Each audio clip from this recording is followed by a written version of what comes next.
Welcome to ASEAN Peoples Speak, Season 5. I'm Regine Jessica Abuel, your host for this podcast. Last season, we explored environmental rights and climate change and how they shape and affect the lives of communities across the ASEAN region. This time, we're shifting our focus to a theme that's equally timely and urgent: geopolitics, development, and human rights in the ASEAN region.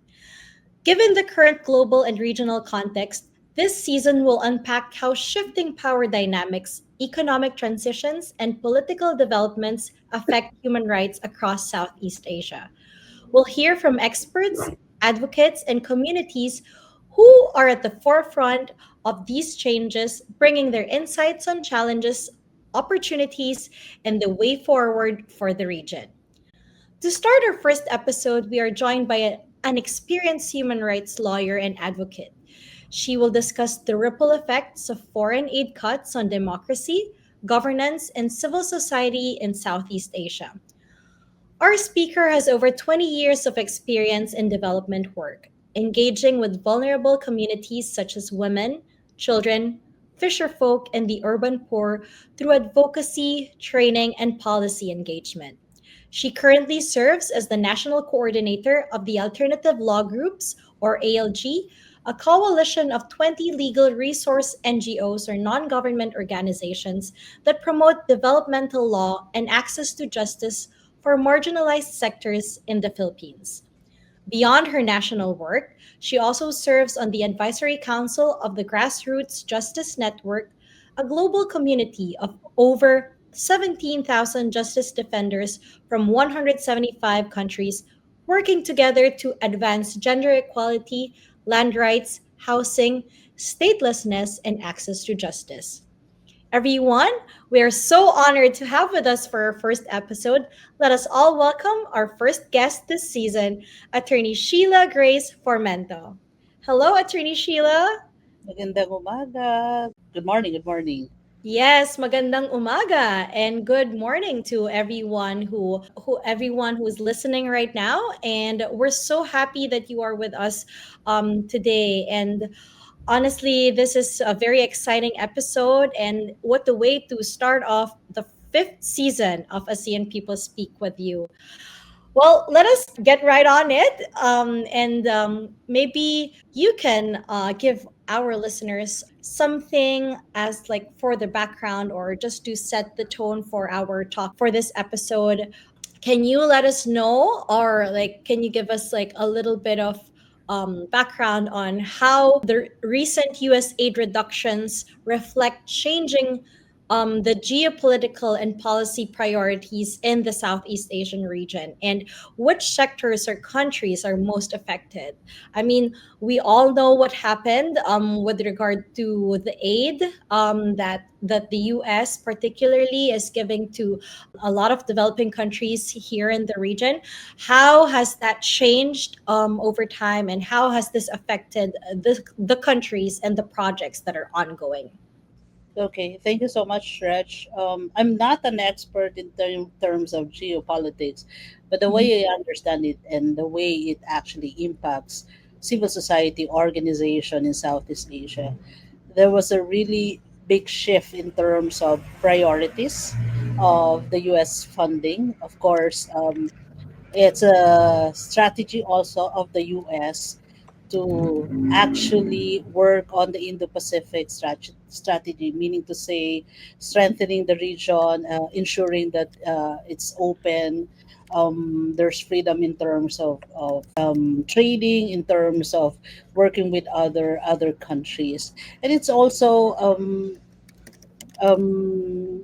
a competition within the region who actually controls the economy, the trade, and the authority over the region, and that impacts a lot in terms of how the U.S. are is actually looking into its resources. Currently, they have reduced funding in terms of civic space, human rights, and focusing more in terms of economic development, in terms of renewable, just energy transition. So this actually created a lot of project Mm-hmm. closure, project Mm-hmm. reduction, activities in terms of democracy work and in terms of human rights work. And as an organization, we were directly impacted by this abrupt. I would like to say it's an abrupt Mm-hmm. change because we only had, I think, a month to less than a month to actually close and Oh. the project that we were implementing through the funding. Yeah. Yeah, and I understand that, some projects were ongoing and it has, oh, I mean, the word really is abrupt because you had to wrap up or like um close these projects. But what about what happened then in terms of the beneficiaries or those who were at least like expecting some aid or support when it comes to these things? Yeah, and I would also like to say that coming from the experience in Southeast Asia, we also had a discussion in our network, the Grassroots Justice Network, and it didn't only happen in the Philippines. It happened Okay. in some countries in Southeast Asia. For us, we were providing legal services to human rights defenders. But the case will go on without the resources that Mm. we were Mm-hmm. providing. So it was a struggle to continue on with the litigation support. There was also issues in terms of implementing activities advocacy in other countries. And another impact also was the work with refugees. That's also Mm-hmm. an important aspect. For example, in Thailand, there's a major organization working with refugees that had to cut down their budget and programs in relation to their work in refugee camps. So those are some of the direct impacts that actually happened. Mm-hmm. We were also doing, for example, in the Philippines, there were a lot of organizations doing human rights monitoring, human rights Mm-hmm. violation monitoring. I Mm-hmm. know you know about the ICC case of the former president, uh, Mm-hmm. extrajudicial killings, human rights violation, and these were directly impacted also by the budget or the fund cut from the U.S. government. And these are just some of the stories or the experiences that we as a coalition and other organizations from the network had experienced. Yes, and you understand aside from these certain projects being abruptly cut, some people actually lost their jobs as well. Mm-hmm. Um, can you shed some light regarding that too? Yeah, not specifically for our organization, the Mm-hmm. ALG coalition, but we also know a lot of organizations that had to let go of Downsize, yeah, yeah. Mm-hmm. and even not only civil society organizations, international organizations Mm. that were actually fully funded by the U.S. funding U.S. government, they had to close. I think Mm. some of the major uh, organizations that are operating in the Philippines, like I'm not sure if I'm allowed, but you just I'm in Yes. it, like Some, yes, Open yes, yes. Clarification Rule of Law Initiative, Mm-hmm. Freedom House, which are fully U.S. funded. They had to let go of some of of the people. I mean, people working there, and even the organization itself operating in the Philippines had to close down. It's really unfortunate, and considering that these CSOs, these projects are all for human rights, for like a positive change. But we do want to know, Attorney Sheila, how does the shrinking of the support then undermine projects or human rights initiatives and the ability of civil society to hold governments accountable? Is there, we understand that certain things are aids, some are grants, some are given directly from one government to CSOs, but can you give us an idea of the impact and how this undermines like these projects?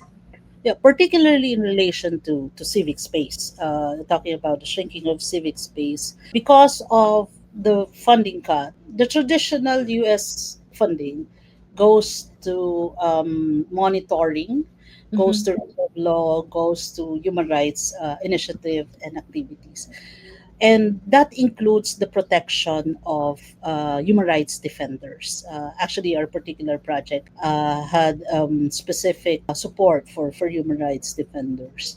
So, because of the funding cut, this also leaves the human rights defenders and the civil society organizations vulnerable in Mm-hmm. terms of defending and claiming the democratic space for civil society organizations. Mm-hmm. In terms of monitoring human rights issues, this was also affected. Mm-hmm. In terms of policy advocacy to promote and uphold the rights, human rights, and to promote the protection of human rights defenders. That was also affected.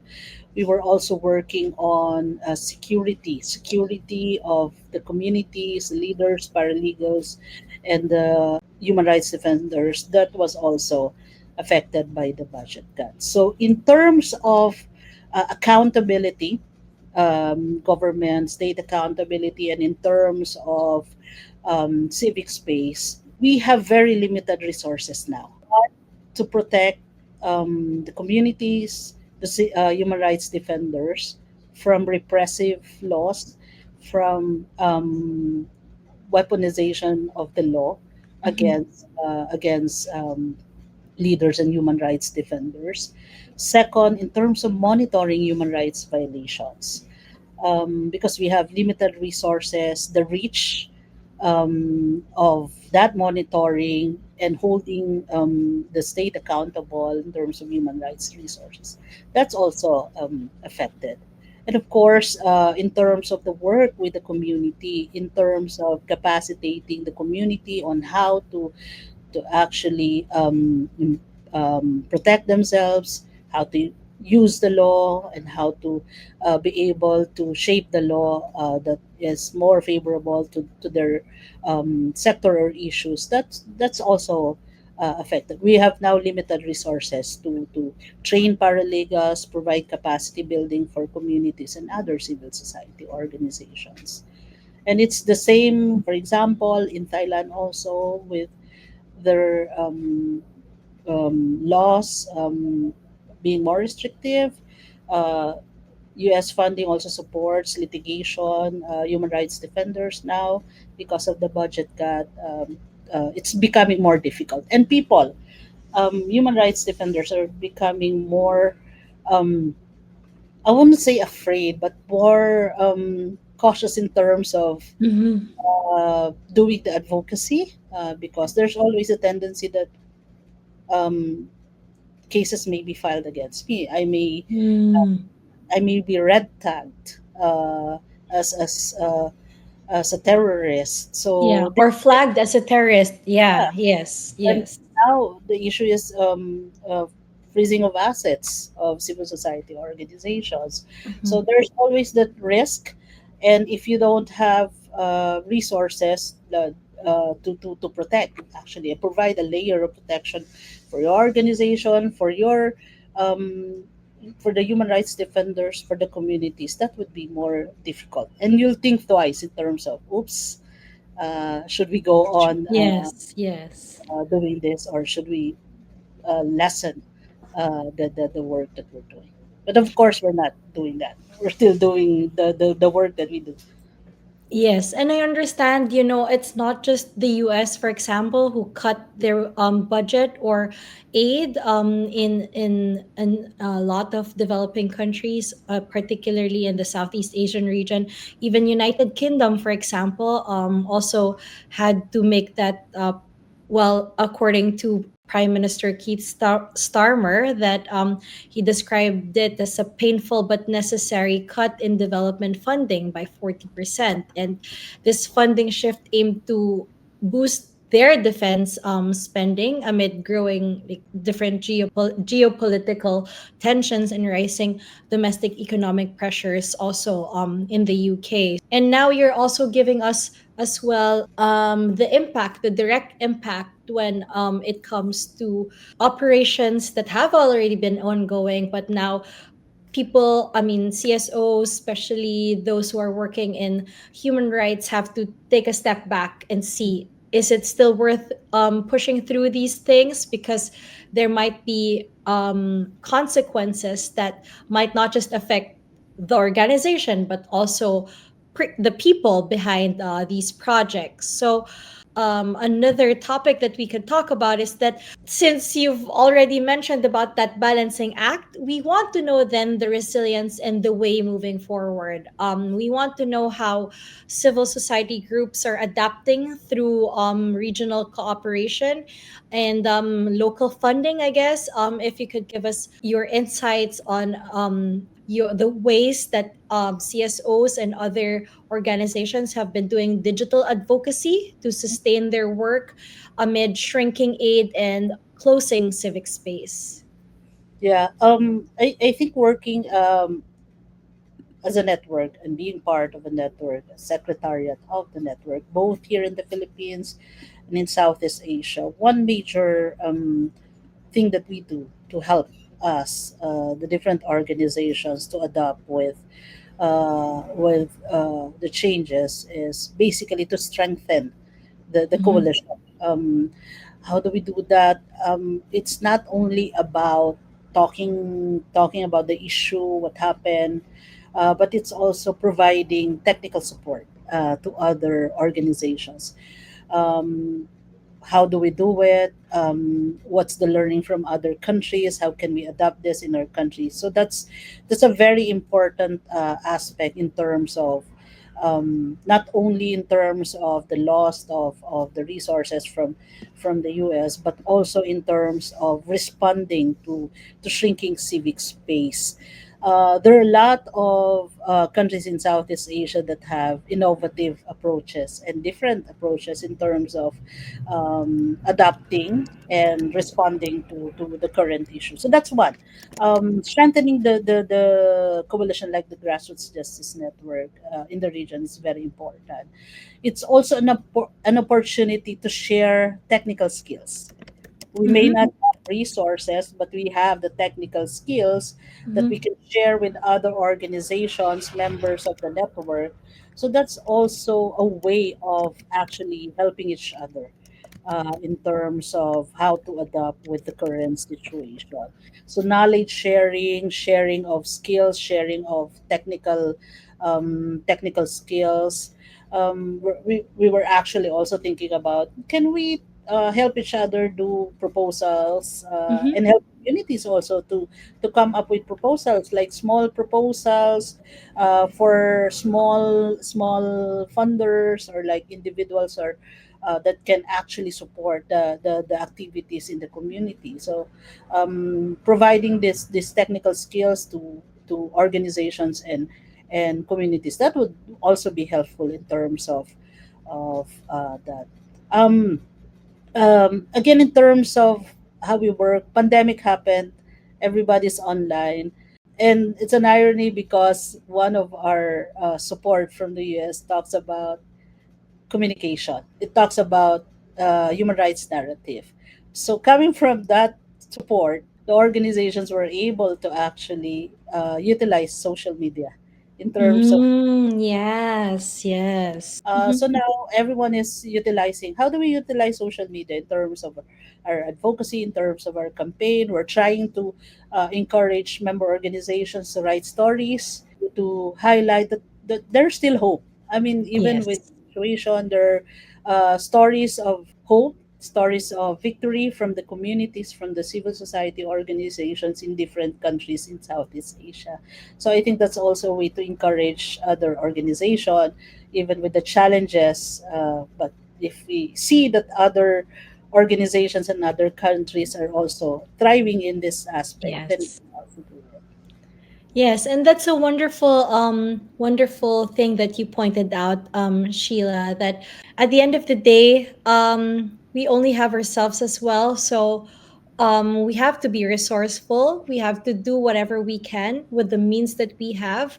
And I also want to point out that maybe yes, the pandemic also posed a challenge, but it also posed as an opportunity for digitalizing things and making use of social media, of the internet, and that digital age, taking advantage of that to promote, to foster cooperation, and to share skills and knowledge between or among civil service organizations, not just within like one country, but also in the region as well. And maybe I also want to point out that because of that, we're also moving away from that dependency on Western donors and more on becoming like self reliant and maybe developing models that are more regional centered or regionally led models in terms of addressing human rights issues and other democracy projects. So that has been a very wonderful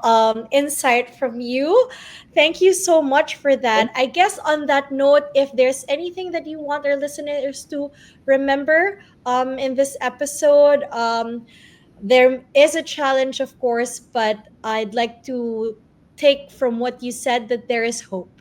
There is Yeah. hope. And on that note, is there anything else that you want to add?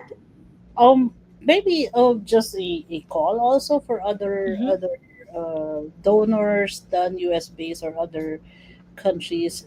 It's We're really calling for other donors to step up, Mm-hmm. provide more resources for other regions like Southeast Asia. We're trying our best to survive and survive the challenges that we're experiencing. But it's a reality also that when it comes to democracy and holding the what do you call this, the state accountable, we also need pressure from Mm. the national Yeah. community. So that's also something that I think also wanted to add. And the second thing that I wanted to add is when you said about it's time to for it to be more localized, Mm-hmm. regionalized, uh, and it's also important that it is community driven, not Mm-hmm. funder driven. So I think that Ah, yeah. also is also helping in terms of being more community driven in terms of the activities, in terms of the projects that we do, and not driven by the funders. Yes. And I think on that note, it's a beautiful way to end our first episode. Thank you so much, Sheila, for sharing your insights and experiences with us today.